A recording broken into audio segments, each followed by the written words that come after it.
जय हिंद गाइस। चलिए, हमने पिछले वीडियो में देखा था कि एनसीसी एग्जाम में कौन कौन से टॉपिक आने वाले हैं। तो सबसे पहला टॉपिक था उसमें द एनसीसी। तो उसी टॉपिक पे मैं आपके लिए लेके आई हूँ वीडियो।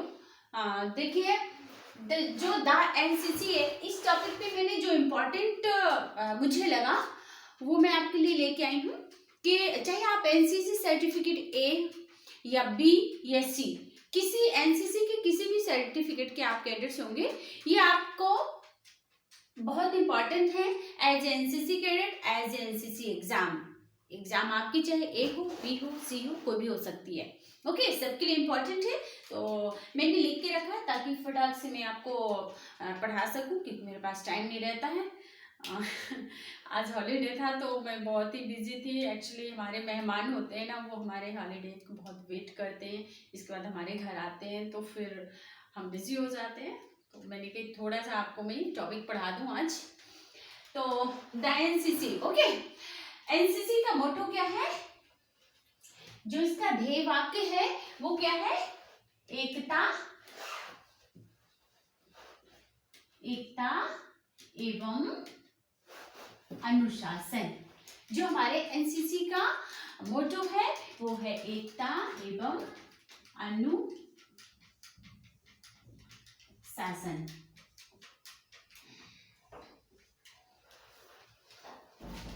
ये हमारे एनसीसी का मोटो है। ओके, चलिए अब हम देख लेते हैं एनसीसी के लक्ष्य। एनसीसी के लक्ष्य क्या है, मैंने इधर लिख के रखा है। देखिए, जो एनसीसी का लक्ष्य है वो हमारे जो कैडेट्स हैं, एनसीसी कैडेट हैं, जो बच्चे हैं, एनसीसी कैडेट हैं ही, इसके अलावा भी जो कैडेट्स हैं, जो बच्चे हैं, उनको उनके चरित्र का निर्माण करना, कैरेक्टर बिल्डिंग। सबसे फर्स्ट, यदि आपको कुछ बनना है तो आपको अपना कैरेक्टर बिल्डिंग करना होगा। तो एनसीसी का भी यही लक्ष्य है कि हम अपने कैडेट्स का कैरेक्टर बिल्डिंग कर सके। ओके, इसके बाद है स्वार्थ रहित सेवा, सेल्फलेस। देखिए, सेल्फलेस सर्विस। यदि हम बच्चों में कैरेक्टर बिल्डिंग करेंगे, उनके अंदर अनुशासन भरेंगे, प्यार भरेंगे, दया की भावना भरेंगे, तो वो उसको सेल्फलेस बना देंगे। ओके, तो चरित्र का निर्माण करना, स्वार्थ रहित सेवा करना, ये हम अपने कैडेट्स को सिखाते हैं और हमारा लक्ष्य भी यही होता है। फिर है दूसरा, देखिए, घनिष्ठता एवं सौहार्द। तीसरा, अनुशासन। यदि एनसीसी का कैडेट है तो उसमें अनुशासन होना चाहिए, तभी एनसीसी लेने का उसका फायदा है। तो हम बच्चों को अनुशासन सिखाते हैं, हम पंक्चुअलिटी सिखाते हैं, बच्चों को पंक्चुअल सिखाते हैं, अनुशासन सिखाते हैं। तो बच्चा कैसा होना चाहिए आपका, जो हमारा कैडेट्स है वो कैसा होना चाहिए? अनुशासित होना चाहिए। ये एनसीसी का लक्ष्य है। और धर्मनिरपेक्ष, उसका जो दृष्टिकोण है कैसा होना चाहिए? धर्मनिरपेक्ष होना चाहिए।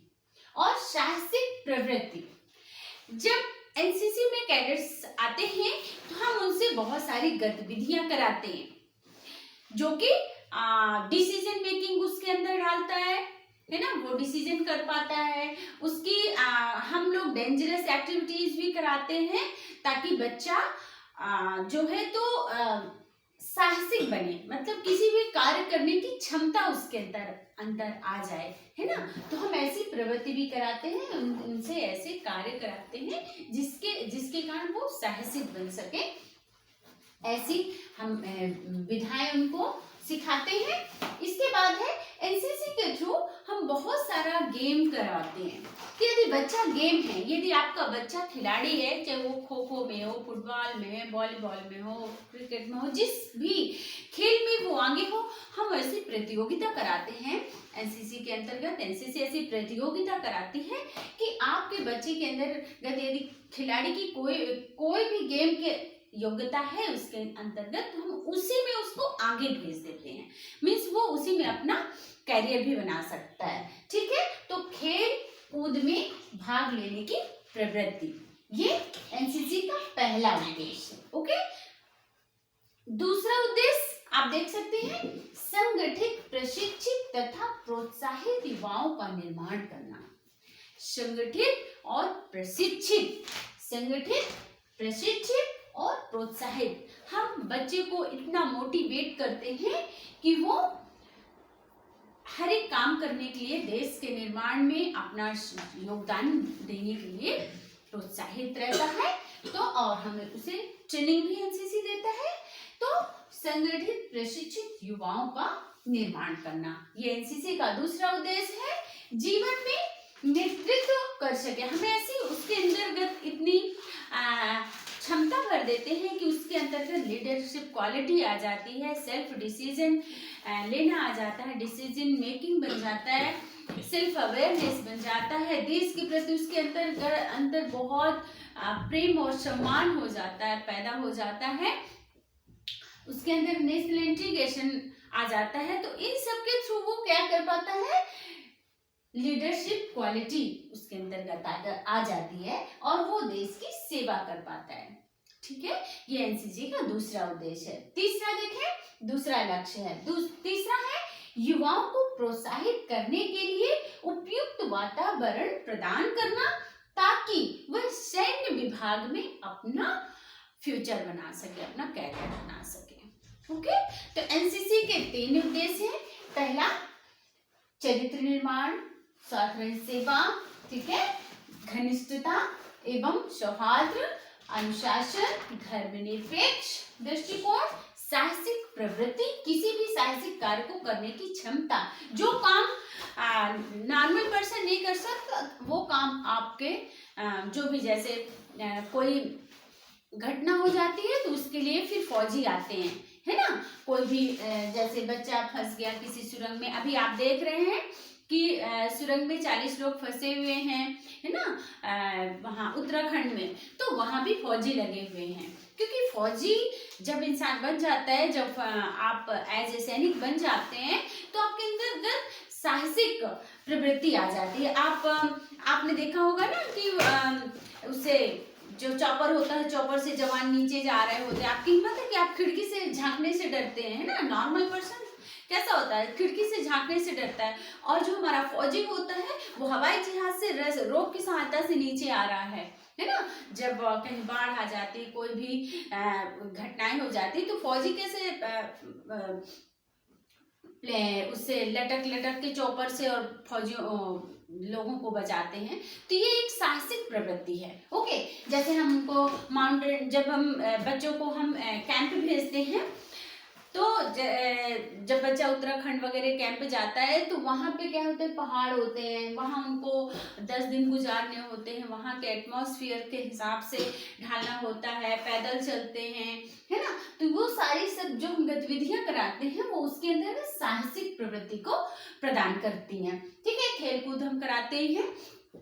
दूसरा उद्देश्य क्या है, संगठित, प्रशिक्षित, प्रोत्साहित युवाओं का निर्माण करना। ठीक है, तीसरा क्या है, एनसीसी ऐसा एटमॉस्फेयर देता है जिससे जो कैडेट होता है उसे सैन्य बल मिलता है और वो फ्यूचर में अपना फोर्स में अपना कैरियर बना सकता है। ठीक है, एनसीसी के 3 उद्देश्य। अब हम देख लेते हैं, एनसीसी के 3 लक्ष्य थे ये, अब हम देख लेते हैं एनसीसी के उद्देश्य।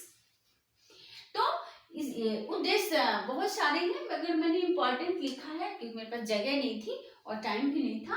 पर ये जो मैंने इम्पोर्टेंट लिखा है, ये एक्चुअली कीवर्ड है, इससे आप अपना देख सकते हैं। उद्देश्य युवाओं का सकारात्मक, जो युवाओं की सकारात्मक सोच तथा व्यवहार को प्रशिक्षित करना। एनसीसी का उद्देश्य क्या है, जो आज की युवा का दिमाग बहुत तेज होता है, इस वक्त आप उसे जैसा एटमॉस्फेयर प्रदान करेंगे ना वो वैसा हो जाएगा। यदि आपका बच्चा बड़ा हो रहा है, युवा हो रहा है, और यदि वो गलत रास्ते में चला गया तो गलत हो जाएगा, उसमें बच्चे का कोई दोष नहीं है, क्योंकि वो एटमॉस्फेयर जैसा पाएगा वैसा हो जाएगा। हम बच्चों को क्या करते हैं, उसके जो विचार होते हैं उसे सकारात्मक बनाते हैं और उसको प्रशिक्षित करते हैं, उसके व्यवहार को प्रशिक्षण के द्वारा हम उसको क्या करते हैं, सैनिक बनाते हैं। दूसरा, राष्ट्र की एकता और अखंडता बनाए रखना।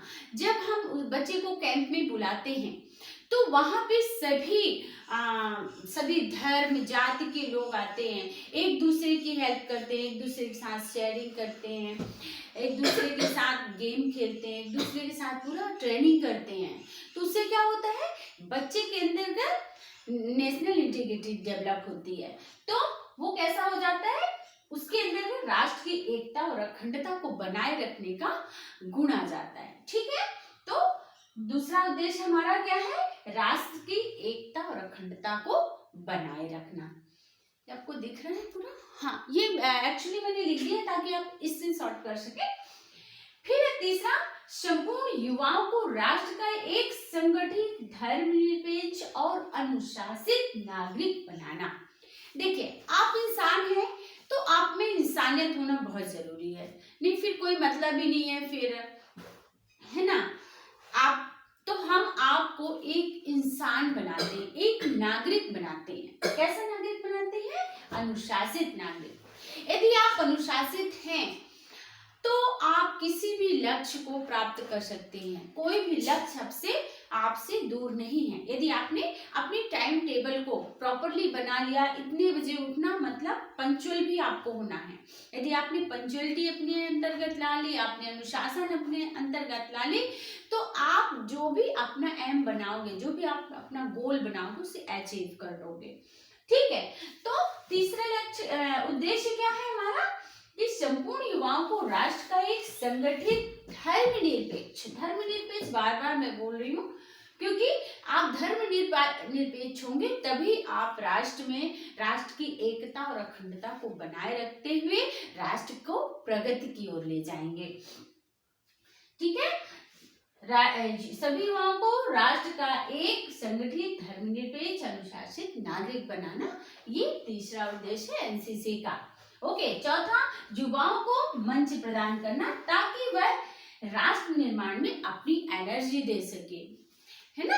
तो एनसीसी आपको ऐसा मंच प्रदान करता है, ऐसा मंच है एनसीसी आपके लिए कि आपके सिंपल से, जो आपका बेटा था, घर का लाडला था, जो घर में कुछ भी कभी अपने घर में तो सभी बच्चे अपनी जो भी बातें हैं मम्मी पापा से मनवा ही लेते हैं, और वहाँ पे कोई ऐसा अनुशासन जैसा कोई रूल नहीं होता, परंतु जब बच्चा हमारे बीच आ जाता है तो हम उसे एक अनुशासित नागरिक बना के आपके पास भेजते हैं, राष्ट्र के निर्माण के लिए उसे सैनिक बना के भेजते हैं।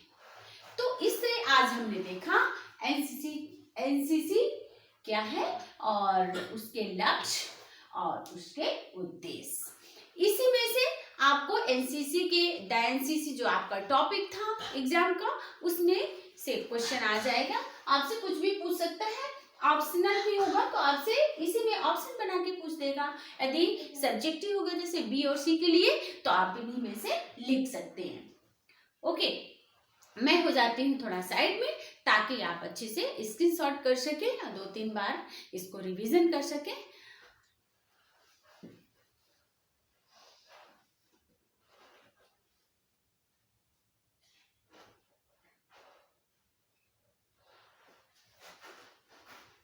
आशा करती हूँ कि आपने स्क्रीनशॉट ले लिया होगा। इस तरह गाइज आपकी एग्जाम आ गई है बहुत पास, तो आपको करना होगा बहुत मेहनत। यदि आप मेहनत करते हैं तो आपको सफल होने से कोई नहीं रोक सकता। जय हिंद, जय भारत।